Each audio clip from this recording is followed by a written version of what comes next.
जय हिंद बच्चों। आप सभी लोगों ने डिफरेंशियल कैलकुलस में फर्स्ट ऑर्डर डिफरेंशियल इक्वेशन को सॉल्व करना सीखा होगा। ओके, तो आज हम लोग क्या करेंगे, हम फर्स्ट ऑर्डर डिफरेंशियल इक्वेशन को सॉल्व करना सीखेंगे, बट कैसे, इन न्यूमेरिकल एनालिसिस। ओके, तो न्यूमेरिकल एनालिसिस में कई मेथड्स हैं जिससे हम फर्स्ट ऑर्डर डिफरेंशियल इक्वेशन को सॉल्व कर सकते हैं, लेकिन आज जो मेथड हम लोग लेकर चल रहे हैं, समझने जा रहे हैं, वो है Euler's method of successive iteration और रुंजे-कुट्टा फर्स्ट ऑर्डर मेथड। ओके, तो देख लेते हैं आयलर्स मेथड किस तरह हमें हेल्प करता है किसी फर्स्ट ऑर्डर डिफरेंशियल इक्वेशन को सॉल्व करने में इन न्यूमेरिकल एनालिसिस। ये हमारे पास कोई फर्स्ट ऑर्डर डिफरेंशियल इक्वेशन है with the initial condition y equal y0 when x equal x0, जहां पर ये fxy जो है वो क्या है, फंक्शन ऑफ xy और एन एक्सप्रेशन इन्वॉल्विंग xy। लिया कि हम चाहते हैं कि इस फंक्शन की value y equal fx function जो है उसकी वैल्यूज हम कुछ particular points x1, x2, xn पर निकालना चाहते हैं, जिन्हें हम y1, y2, yn से डिनोट करेंगे। और ये जो पॉइंट्स x1, x2, xn है ये इक्वली स्पेस्ड है, जहां पर x के equal x0 plus kh, k की वैल्यू हमारी 1 से लेकर अप टू n। ओके, तो ये सारे पॉइंट्स हमारे इक्वली स्पेस्ड है with h as step size.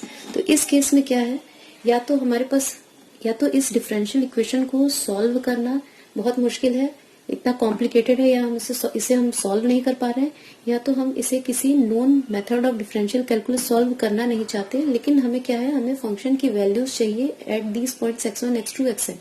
Okay, तो इस केस में जबकि हमें y इक्वल fx नहीं पता चल पा रहा है, क्योंकि ये हमारा डिफरेंशियल इक्वेशन बहुत कॉम्प्लिकेटेड है सॉल्व करने में, तो उस केस में आयलर्स मेथड हमें हेल्प करता है कि हम अप्रोक्सीमेट वैल्यूज निकाल सके y1 की, y2 की या yn की एट दीज पॉइंट्स। ओके, इसकी हेल्प से हम approximate values y1, y2, yn की निकाल सकते हैं corresponding to the points x1, x2, xn which are equally spaced. तो देखते हैं कि किस तरह से हम आयलर्स मेथड को अप्लाई कर सकते हैं। उसके पहले एक नोन रिजल्ट है, उसको जान लेते हैं, जो हमें आयलर्स मेथड में जिसकी जरूरत पड़ेगी। dy बाई dx, ये हम सभी जानते हैं, ये रिप्रेजेंट करता है slope of A tangent line. Intermediate में आपने पढ़ा होगा कि dy बाई dx जो है slope of A tangent line को रिप्रेजेंट करता है एट पॉइंट xy। ओके, जिसे m से भी डिनोट करते हैं, और इक्वल tan थीटा। यहाँ पर हमें दिया हुआ है क्वेश्चन में dy by dx equal fxy, यानी यहाँ पर fxy जो है वो भी डिनोट कर रहा है, fxy जो है वो भी डिनोट कर रहा है slope of A tangent line at xy, जिससे हम m से डिनोट भी कर सकते हैं, और tan थीटा भी होता है m इक्वल tan थीटा। तो इस रिजल्ट की हमें जरूरत पड़ेगी इस आयलर्स मेथड को समझते समय। मान लिया कि जो हमारा एक्चुअल कर्व है y इक्वल fx वो कुछ इस तरह से है, हमें पता नहीं है actual form of the curve. मान लिया हमारा एक्चुअल कर्व कुछ इस तरह से है y इक्वल fx, और जिसपे कुछ इनिशियल पॉइंट हमें दिया हुआ है क्वेश्चन में x0, y0। ठीक, ये हमारा एक्चुअल कर्व है y equal fx, actual curve y equal fx, और ये इस पर एक पॉइंट x0, y0 दिया हुआ है, तो ये हमारा हो गया x0, ये हमारा यहाँ पॉइंट हो गया y0, और इसके इक्विडिस्टेंट पॉइंट है x1, x2,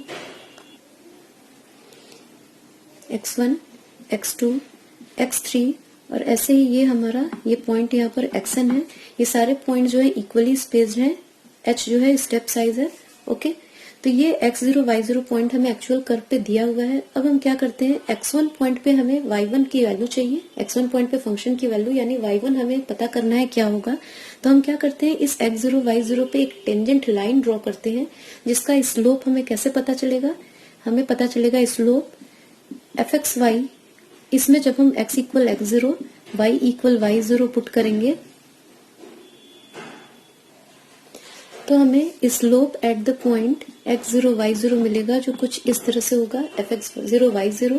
और जब हमें ये स्लोप पता चल जाएगा, तो उसकी हेल्प से हम पता कर सकते हैं कि जो हमारी टेंजेंट लाइन x0, y0 पे होगी वो किस डायरेक्शन में होगी, किस तरह की होगी, और हम वो टेंजेंट लाइन x0, y0 पे ड्रॉ कर सकते हैं। जैसे m की वैल्यू अगर पॉजिटिव आती है, तो उस केस में स्लोप जो टेंजेंट लाइन जो होती है वो left to right upward direction की ओर जाती है, और जब m की वैल्यू नेगेटिव, तो जो टेंजेंट लाइन ड्रॉ करेंगे वो left to right downward direction दूंगी। ओके, तो इस पॉइंट x0 y0 पे हमने स्लोप ड्रॉ किया और टेंजेंट लाइन ड्रॉ किया विथ स्लोप m, और वो मान लिया हमने कि कुछ इस तरह से हमारी टेंजेंट लाइन गई at point x0 y0 with slope m या x0 fx0 y0। ओके, अब ये जो पॉइंट x1 है इसकी हेल्प से हमें यहाँ पर पॉइंट क्या मिलेगा, y1 मिलेगा। तो ये हमारा हो गया पॉइंट x1 y1। ये मान लिया हमारा a है, ये हमारा b है। ठीक, तो ये a b जो है ये हमें एक स्ट्रेट लाइन मिल रही है। हम देख रहे हैं कि जो एक्चुअल कर्व है उस पर पॉइंट हमारा कुछ यहाँ होगा c, और जो अप्रोक्सीमेटेड वैल्यू हमारी y1 की आई है एट पॉइंट x1 वो कुछ इस तरह से आई।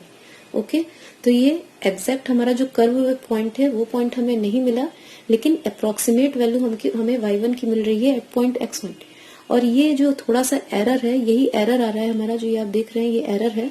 और ये एरर कैसे हम मिनिमाइज कर सकते हैं, अगर हम ये पॉइंट्स x0 x1 x2 ये सारे पॉइंट्स बहुत क्लोज लेते हैं, h बहुत स्मॉल लेते हैं, तो उस केस में ये एरर और कम होता जाएगा। क्योंकि आप सभी जानते हैं कि अगर हम किसी कर्व पे दो पॉइंट्स एकदम आसपास लेते हैं, जैसे मान लिया ये कर्व है, इस पे दो पॉइंट्स एकदम आसपास लेते हैं, तो ये जो कर्व है वो स्ट्रेट लाइन जैसा लगता है। तो अगर हम ये डिफरेंस h बहुत स्मॉल लेते हैं, यानी पॉइंट x0 x1 बहुत पास है, तो कर्व का जो भी हिस्सा होगा वो स्ट्रेट लाइन जैसा ही होगा, और ये एरर वाला पार्ट हमारा जो है वो और मिनिमाइज हो जाएगा। ओके, तो ये पॉइंट हमें x1 y1 मिल गया, यानी y1 की अप्रोक्सीमेट वैल्यू मिल गई एट पॉइंट x1। अब जो लाइन a भी है इसका इक्वेशन कुछ हम लिख सकते हैं, y1 minus y0 equals m into x1 minus x0। Okay, यहाँ पर m जो है हमारा वो क्या है, fx0 y0 into x1 minus x0। Okay, यानी y1 इक्वल हमारा हो गया y1 equals y0 plus fx0 y0, ये हमारा पॉइंट यहाँ है y0। ठीक, तो ये y0, ये y1 हमारा था, तो y1 equal y0 plus fx0 y0 into x1 minus x0। और हम जानते हैं कि x1 माइनस x0 हमारा क्या होता है, ये स्टेप साइज h है, यानी हमें मिला y1 equal y0 plus h fx0 y0। Okay, तो y1 की अप्रोक्सीमेट वैल्यू हम कुछ इस फॉर्मूला से निकाल सकते हैं, क्योंकि y0 भी हमें पता है, h स्टेप साइज भी पता है, और fx0 y0 भी हमें पता है, क्योंकि x0 y0 दी हुई है वैल्यूज हमें क्वेश्चन में दी होगी, और ये जो फंक्शन fxy है वो भी हमें पता होगा। तो यानी सारी नोन क्वांटिटीज होंगी, तो हम यहाँ से y1 कैलकुलेट कर लेते हैं। अब नेक्स्ट पॉइंट है हमारा x2, जिस पर हमको y2 की वैल्यू निकालनी है। नेक्स्ट पॉइंट हमारा क्या है, x2, और उस पे हम y2 की वैल्यू निकालना चाहते हैं। तो अब क्या करेंगे हम, ये जो पॉइंट हमें b मिला है, जो पॉइंट b है x1 y1 जिसका कोऑर्डिनेट है, अब इस पॉइंट पर हम एक टेंजेंट ड्रॉ करते हैं, टेंजेंट लाइन। और जो भी टेंजेंट लाइन होगी उसका स्लोप हम कैसे निकालेंगे, उसका स्लोप हम निकालेंगे fx1 y1 से, क्योंकि dy by dx हमारा जो था वो इक्वल था fxy के, और ये रिप्रेजेंट करता है slope of tangent line at xy। तो जब x1 y1 पॉइंट पे हमको स्लोप निकालना है तो वो कैसे मिलेगा, fx1 y1 से। तो अब नेक्स्ट इस पॉइंट b पर हम स्लोप ड्रॉ करते हैं, टेंजेंट लाइन ड्रॉ करते हैं विथ स्लोप fx1 y1। ये कैलकुलेट हो जाएगा क्योंकि x1 भी हमें पता है और y1 भी हमने अप्रोक्सीमेट वैल्यू निकाली। तब इस पॉइंट b पर हमने टेंजेंट लाइन ड्रॉ की, मान लिया ये टेंजेंट लाइन कुछ इस तरह से गई। ओके, ये टेंजेंट लाइन कुछ इस तरह से गई left to right upward direction में। अब इस पॉइंट जो x2 को है, इसको जब हम इस तरह ऊपर ले जाएंगे तो ये हमें मिला पॉइंट y2। ओके, ये हो गया हमारा पॉइंट x2 y2, ये पॉइंट जिसका नाम कुछ भी हम दे देते हैं d। ओके, तो ये देख रहे हैं हमारा एक्चुअल कर्व जो है उस पर अप्रोक्सीमेट y2 की वैल्यू कुछ ये आनी चाहिए, लेकिन हम लोगों ने जो अप्रोक्सीमेट वैल्यू निकाली वो कुछ इस तरह से आ रही है। तब भी एक रफ एस्टिमेट हमें मिल जा रहा है कुछ एरर के साथ। ओके, तो ये एरर भी मिनिमाइज कर सकते हैं अगर हम x1 x2 सारे पॉइंट्स बहुत पास लेते हैं। अब ये जो बी डी लाइन है हमारी, बी डी लाइन, इसके कोऑर्डिनेट्स हमको पता है पॉइंट बी के और डी के, तो इस बी डी लाइन का इक्वेशन हम कुछ लिख सकते हैं, y2 minus y1 equals m into x2 minus x1। Okay, m क्या है हमारा, slope eight point x1 y1 जो कि क्या था fx1 y1, यानी y2 minus y1 equals fx1 y1 into x2 minus x1, और x2 माइनस x1 की वैल्यू भी क्या होगी, हमारी h होगी। यानी यहां से हमारा y2 के लिए एक्सप्रेशन मिलेगा कुछ, y2 equal y1 plus h f x1 y1, यानी सेकंड हमें अप्रोक्सीमेट वैल्यू y2 की भी मिल गई एट पॉइंट x2। तो ऐसे ही आगे x3 के लिए भी हम क्या करेंगे, अब इस पॉइंट पे टेंजेंट ड्रॉ करेंगे, स्लोप निकालेंगे f x3 y3 से, और ऐसे करते करते लास्ट पॉइंट जो हमारा है वहां तक हम आएंगे। ठीक, लास्ट पॉइंट हम लोग आए तो मान लीजिए ये हमारा कुछ पॉइंट, यहाँ पर कुछ हमारा ये एक्सन पॉइंट और पास लेंगे, क्योंकि ये कर्व जो हमारा है वो एक्सन तक का दिख नहीं रहा है, तो ये मान लिया ये हमारा पॉइंट एक्सन का ही है यहाँ पे। ठीक, तो ऐसे ही स्लोप ड्रॉ करते करते मान लिया यहाँ पे हमारा कुछ इस तरह से ये मिला। ओके, यानी इसी जो ये हमारा है, ये स्ट्रेट लाइंस ड्रॉ करते करते ये हमारा एक्चुअल कर्व जो है, एक्चुअल कर्व कुछ इस तरह से जा रहा है, और जो हम लोगों ने स्ट्रेट लाइंस टेंजेंट्स ड्रॉ करते करते बनाए हैं वो कुछ इस तरह से आ रहा है। तो ये हमारा हो गया एक्चुअल कर्व, और ये हो गया अप्रोक्सीमेटेड कर्व, जो कि टेंजेंट लाइंस की हेल्प से बनाया गया है, अप्रोक्सीमेटेड कर्व। और ये हमारा हो गया एरर, जिसे मिनिमाइज कर सकते हैं अगर हम सारे पॉइंट्स x1 x2 x3 सब बहुत पास लेते हैं तब। ओके, तो ये हम देख रहे हैं कि अगर पैटर्न को देखें तो y1 equal y0 plus H F x zero y0, y2 equal y1 plus H F x1 y1। इसी तरह से अगर हम yn की वैल्यू xn पे निकालना चाहते हैं तो हम लिख सकते हैं yn equal yn minus 1 plus H F xn minus 1 yn minus 1। Okay, तो यही हमारा आइलर्स मेथड है, जिससे हम क्या कर सकते हैं, फंक्शन अगर हमें डायरेक्ट y इक्वल fx नहीं मिल पा रहा है, डिफरेंशियल इक्वेशन सॉल्व न हो पाने की वजह से, तब भी हम फंक्शन की वैल्यूज कुछ पर्टिकुलर पॉइंट्स पे x की वैल्यूज पे निकाल सकते हैं। अब ये मेथड जो है इसका नाम सक्सेसिव इटरेशन इसलिए रखा गया है क्योंकि अगर हमें y3 निकालना है तो सक्सेसिव का मतलब कि y3 अगर हमें निकालना है तो y0 हमें क्वेश्चन में दिया होगा, हमें पहले y1 कैलकुलेट करना होगा यूजिंग दिस, देन y1 की हेल्प से हमें, क्योंकि y1 में y0 की वैल्यू यूज हो रही है, फिर y2 कैलकुलेट करना होगा क्योंकि उसमें y1 की वैल्यू यूज हो रही है। ठीक, उसके बाद फिर y3 कैलकुलेट कर पाएंगे क्योंकि y3 के एक्सप्रेशन में हमें y2 की वैल्यू चाहिए होगी।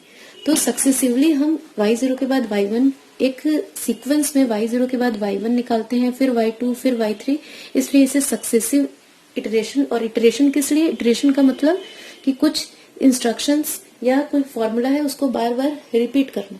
तो हम y0 से y1 जब निकालते हैं और फिर y1 से y2, तो हम सेम एक फॉर्मूला है उसी की हेल्प से ही वैल्यूज जो है नेक्स्ट पॉइंट पे कैलकुलेट करते हैं, इसीलिए इस मेथड को Euler's method of successive iteration भी बोलते हैं।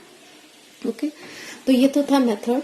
अब इस पे बेस्ड जो न्यूमेरिकल्स है एग्जाम में मेन वही आते हैं, ये पूरा मेथड जो है वो एक्सप्लेन करने के लिए नहीं आता, तो हम न्यूमेरिकल्स देख लेते हैं।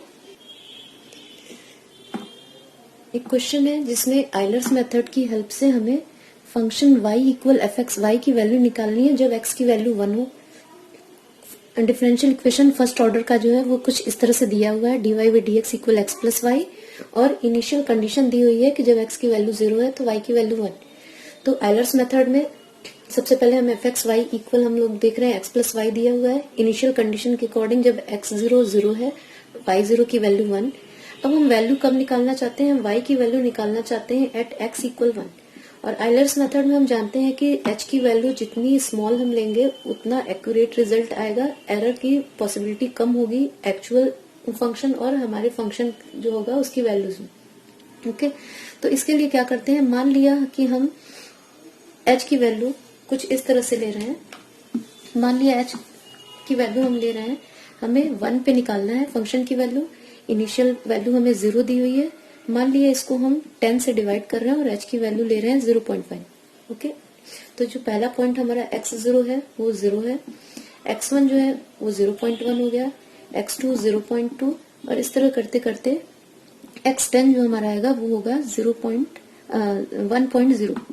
ओके, तो 10 से डिवाइड करने पे हमें ये छोटे छोटे सब इंटरवल्स h की वैल्यू स्मॉल आ गई जिससे एरर कम होगा।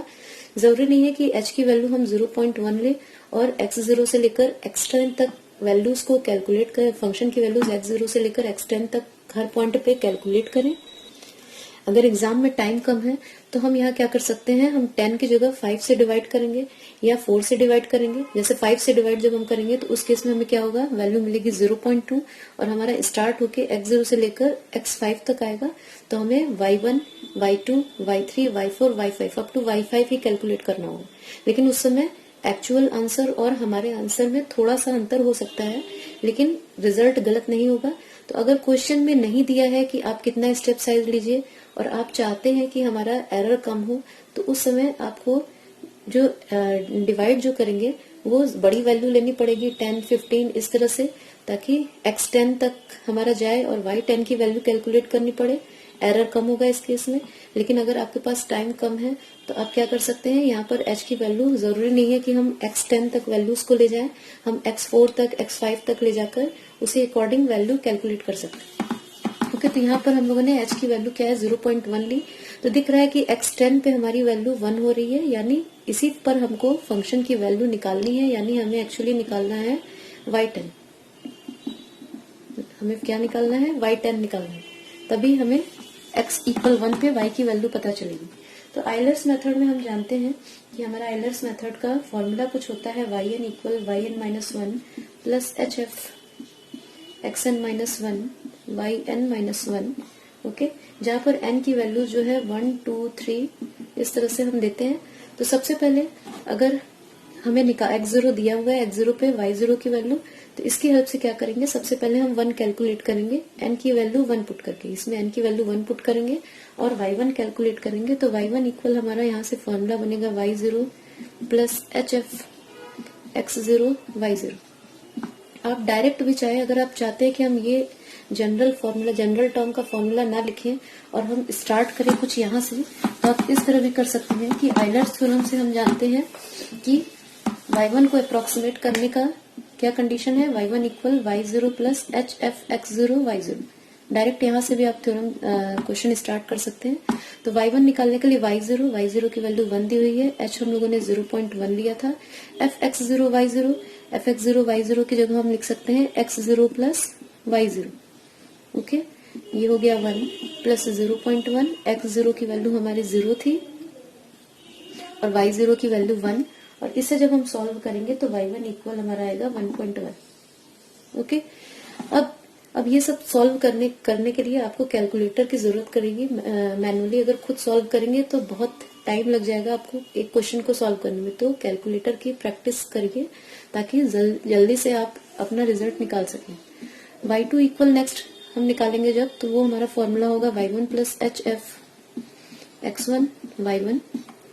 इसे लिख सकते हैं y1 प्लस hf, f यहाँ पर हट जाएगा, fx y equal x plus y है, तो fx1 y1 equal x1 plus y1। Okay, तो y1 की वैल्यू हम लोगों ने 1.1 निकाली, h की वैल्यू हमारे पास 0.1 है और x1 प्लस y1 की जगह हमारा हो जाएगा, x1 था हमारा, x0 था 0, x1 था 0.1, ठीक, तो 0.1 प्लस 1.1। ओके, तो ये जब हम सॉल्व करेंगे तो y2 की वैल्यू हमारी आएगी 1.22। अब नेक्स्ट y3 की वैल्यू कैलकुलेट करेंगे। इस तरह से हमें y10 तक जाना है, तो y3 equal y2 plus hf x2 y2 equals y2 की वैल्यू 1.22 प्लस h की वैल्यू 0.1, x2 fx2 y2 की जगह लिख सकते हैं x2 प्लस y2, x2 हमारा है 0.2 और y2 है 1.22। तो y3 की वैल्यू हमारी कैलकुलेट करने पे आएगी 1.362।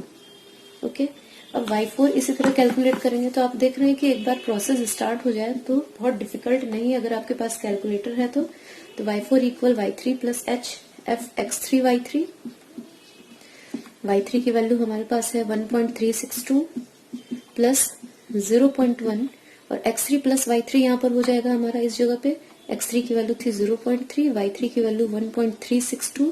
इसे सॉल्व करेंगे तो y4 की वैल्यू हमारी आएगी समथिंग 1.528। ओके, तो हो सकता है कि आप जब कैलकुलेटर में सॉल्व करें तो डेसिमल के बाद 5, 6, 7 प्लेस तक वैल्यूज आपको दिख रही हो, तो एक हम आइडिया लगा लेते हैं, हम खुद अपने दिमाग में एक बैठा लेते हैं कि हमको डेसिमल के बाद 3 डिजिट्स तक या 4 डिजिट्स तक ही देखना है, क्योंकि जितने ज्यादा डिजिट्स हम लेंगे कैलकुलेशन प्रोसेस में उतना टाइम लगेगा, एरर की पॉसिबिलिटी बढ़ेगी। तो एग्जाम में आप अपने मन में ही एक बना लीजिए कि हम डेसिमल के 3 या 4 प्लेसेस तक लिखेंगे, और आंसर जब लिखेंगे तो लिख देंगे approximate value up to 3rd या 4th डेसिमल प्लेस जैसा आपने कंसीडर किया। ओके, तो ये हमारा कुछ y4 की वैल्यू हो गई। अब y5 इसी तरह कैलकुलेट करेंगे, तो y5 equals y4 plus h f x4 y4 हमारा है 1.528, h की वैल्यू 0.1 और x4 प्लस y4 करेंगे तो 0.4 प्लस 1.528। इसको सॉल्व करेंगे तो y5 की वैल्यू आएगी 1.721। y6 नेक्स्ट कैलकुलेट करेंगे तो यहाँ हमारा हो जाएगा y6, यहाँ हो जाएगा y5, यहाँ भी हो जाएगा x5, यहाँ हो जाएगा y5। ओके, तो यहाँ पर फिर वैल्यूज करेंगे तो 1.721 प्लस 0.1 और x5 प्लस y5 करेंगे तो 0.5 प्लस 1.721, और y6 की वैल्यू हमारी जब सॉल्व करेंगे कैलकुलेटर से आएगी 1.943। ओके, अब नेक्स्ट y7, तो y7 कैलकुलेट करेंगे जब y7 equal y6 plus h f x6 y6, ये हमारा हो गया y6 की वैल्यू हम लोगों ने निकाली थी plus 0.1 into x6 plus y6 जब करेंगे तो 0.6 प्लस 1.943, और इसको सॉल्व करने पे y7 की वैल्यू आएगी हम लोगों की 2.197। y7 की वैल्यू आएगी 2.197।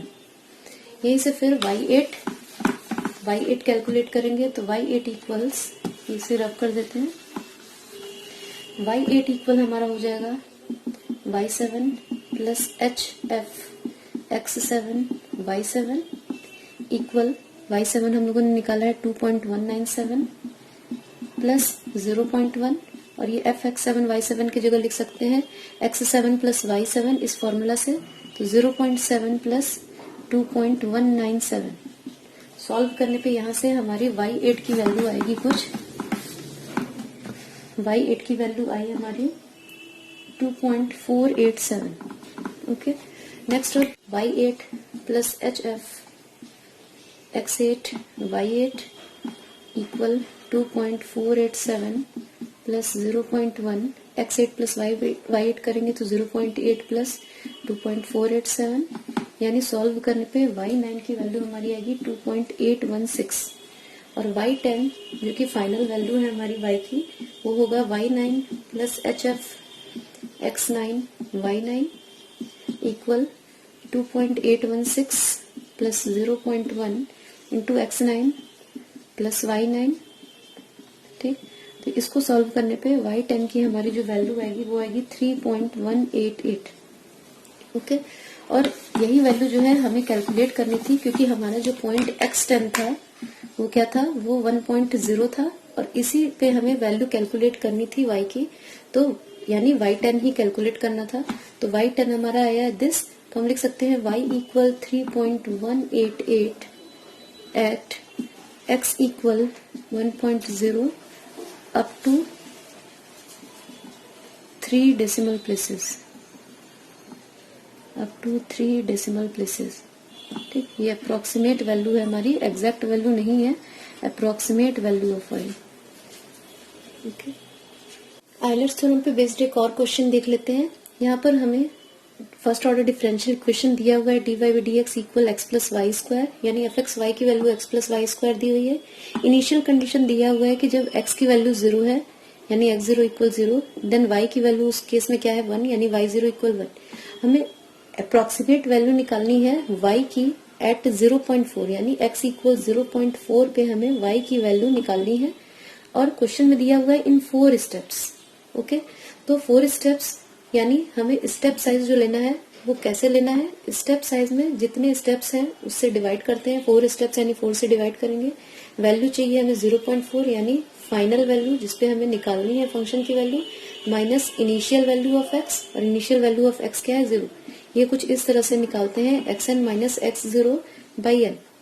जहां पर x0 हमारी क्वेश्चन में दी हुई इनिशियल वैल्यू होती है, n यानी जितने स्टेप्स में हम क्वेश्चन सॉल्व करना चाहते हैं, हम 5 स्टेप्स में चाहते हैं, 6, 10 जितने भी स्टेप्स में चाहते हैं वो, और xn हमारा क्या होता है, वो पॉइंट जिसपे हमें फंक्शन की वैल्यू चाहिए। ओके, तो यह हमारा 0.4 माइनस 0/4 यानी h की वैल्यू हमारी हो गई 0.1। ये क्वेश्चन में दिया होने की वजह से हम लोगों ने 4 लिया। अगर क्वेश्चन में नहीं दिया होता तो हम नंबर ऑफ जो ये n की वैल्यू है वो इंक्रीज कर सकते थे और h की और छोटी वैल्यूज भी ले सकते थे। तो क्वेश्चन में ना दिया हो तो हम अपने हिसाब से कुछ भी h की वैल्यू कंसीडर कर सकते हैं। छोटी वैल्यूज लेंगे तो रिजल्ट ज्यादा एक्यूरेट आएंगे, लेकिन एग्जाम में बहुत सारे जब सक्सेसिव प्रोसेस हमको ज्यादा निकालना होगा, ज्यादा स्टेप्स करने होंगे, तो उस समय टाइम टेकिंग प्रोसेस होगा, एक लिमिटेड टाइम होता है हमारे पास। इसलिए h की वैल्यू कुछ इस तरह से लेनी चाहिए कि 3, 4, x3, x4 इतने टर्म तक हमको चलना हो, 4-5 स्टेप्स में हमारा आंसर आ जाए। ओके, यहाँ पर हमें क्योंकि दिया हुआ था इसलिए हमारी मजबूरी थी कि हमें 4 स्टेप्स में ही सॉल्व करना है, उससे कम स्टेप्स में हम नहीं कर सकते। तो h की वैल्यू हमारी यहाँ पर 0.1 हो गई। h की वैल्यू है हमारी 0.1। तो हमारे पॉइंट्स क्या हो जाएंगे, x0 इक्वल 0 दिया हुआ था, x1 हो गया 0.1, x2 हो गया 0.2, x3 हो गया 0.3 और x4 इक्वल 0.4, जिसपे हमें फंक्शन की वैल्यू चाहिए, यानी एक्चुअली हमें y4 कैलकुलेट करना है। ओके, तो y4 कैलकुलेट करने के लिए पहले तो हमें y1 कैलकुलेट करना होगा, फिर y2, फिर y3 और देन y4 पे हम आएंगे। तो y1 का जो फॉर्मूला है हमारा बाय आयलर्स मेथड, वो हम जानते हैं कि कुछ इस तरह से है, y1 equals y0 plus hf x0 y0। Calculator की जरूरत पड़ेगी, y0 1, h की वैल्यू 0.1 और fx0 y0 की हम जगह लिख सकते हैं x0 प्लस y0 स्क्वायर, यानी x0 प्लस y0 स्क्वायर। ये हो गया हमारा 1 प्लस 0.1, x0 की वैल्यू 0 और y0 की वैल्यू 1 यानी 1 स्क्वायर। तो सॉल्व करने पे y1 की वैल्यू हमारी आएगी, जब कैलकुलेटर से सॉल्व करेंगे तो y1 की वैल्यू आएगी 1.1। नेक्स्ट आते हैं y2 पे, y2 equal y1 plus hf x1 comma y1। y1 की वैल्यू 1.1 है हमारे पास, h की वैल्यू 0.1 और x1 y1 f(x1 y1) की जगह लिख सकते हैं हम x1 प्लस y1 स्क्वायर, यानी हमारा हो जाएगा 1.1 प्लस 0.1। x1 की वैल्यू हमारे पास है 0.1 और y1 की वैल्यू 1.1 हम लोगों ने कैलकुलेट की है, तो इसका स्क्वायर सॉल्व करेंगे कैलकुलेटर की हेल्प से, तो y2 की वैल्यू आएगी हमारी 1.231। नेक्स्ट आते हैं y3 पे, y3 इक्वल्स हम लिख सकते हैं y3 equal y2 plus hf x2 comma y2 की वैल्यू है 1.231, h हमारा 0.1, f x2 y2 की जगह लिख सकते हैं x2 प्लस y2 स्क्वायर।